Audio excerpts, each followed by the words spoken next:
When the phrase fake news first became popular, I was offended. As a longtime journalist who's worked at places like the New York Times and Newsweek, I've literally spent years of my life working to make sure what I publish is accurate, going sentence by sentence, word by word to fact check. This is a list of names in a book that I wrote, and you can see how, after confirming, I marked off each and every letter. Yes, I'm kind of a nerd. But the more I thought about it, and the more my phone buzzed with news alerts about celebrity haircuts and presidential tweets, the more I realized that there's a very good reason the idea of fake news resonates so deeply right now. And that's because the near constant bombardment of information that we're experiencing is creating an environment that is chaotic and disorienting. It's crazy-making. So I thought I would share some tools that help me in case they can help you. Before I became a journalist, I earned a degree in something called media ecology.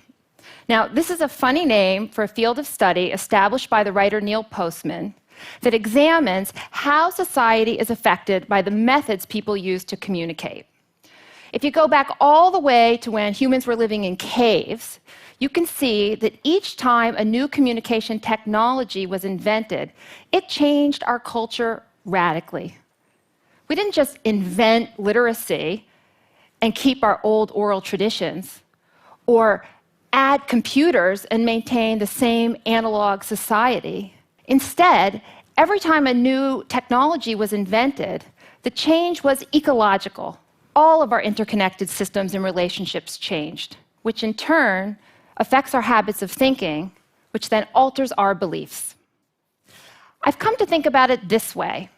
We humans make meaning not just based on facts, but on a lot of other things, like how those facts are presented and arranged and shared.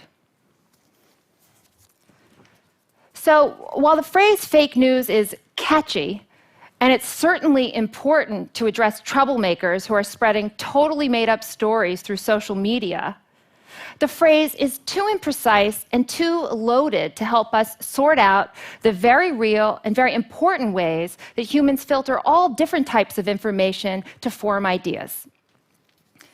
Instead, we need a better, more precise vocabulary to help us understand how humans interpret and encode meaning.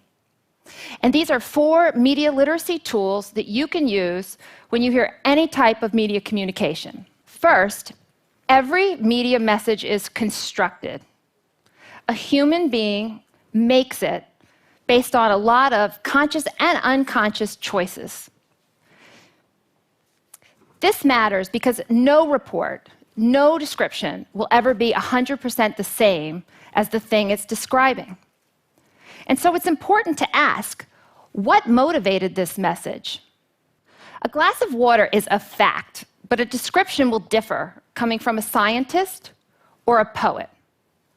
A journalist's job is to confirm that the liquid really is water and not, say, vodka, and then provide the public with as many details as possible about where it came from, how it got there, and most important, how it affects people.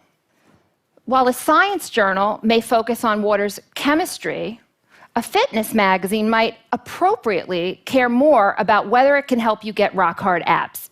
Second, every medium directs our attention toward certain things and therefore away from other things. Radio and podcasts favor sound. Twitter is a medium that favors brevity. Instagram and television favor appearance. During one of the first ever televised US presidential debates in 1960, most TV viewers thought that John F. Kennedy won. But many of those who were listening on the radio believed that Richard Nixon won. They weren't affected by the fact that he declined stage makeup or that Kennedy had a handsome late summer tan. While TV gave us new visual information, new digital technologies enable us to share information more quickly, but it can't convey complexity. So the second thing that's important to ask is, what information am I missing? If we only read headlines or listen to sound bites, we're depriving ourselves of deeper knowledge. Third, the same message can have vastly different meaning to different people. Just watch a World Cup match and see how the same final score can be regarded with great joy or utter despair. American textbooks describe the Founding Fathers as freedom fighters seeking religious and economic emancipation from a king.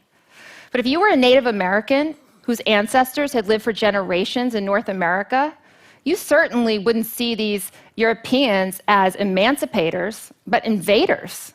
Whose perspective am I getting? And whose is missing? Taking time to ask that question makes space for other people in our communities. Fourth, and finally, because most media companies today are money-making enterprises, the vast majority of messages we receive are aimed at getting profit or power.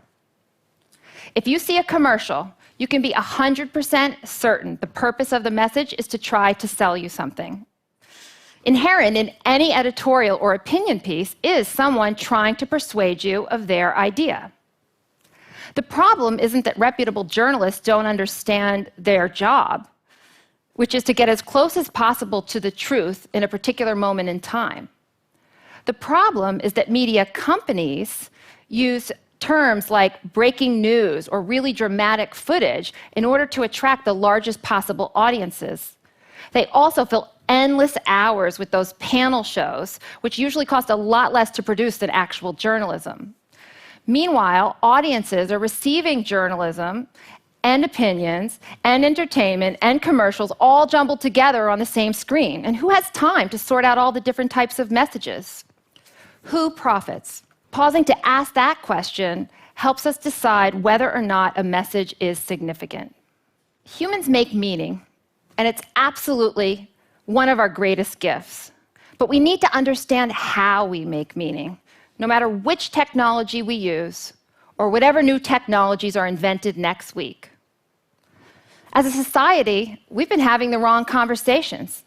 Instead of talking only about fake news, we need to ask, how do humans make true meaning?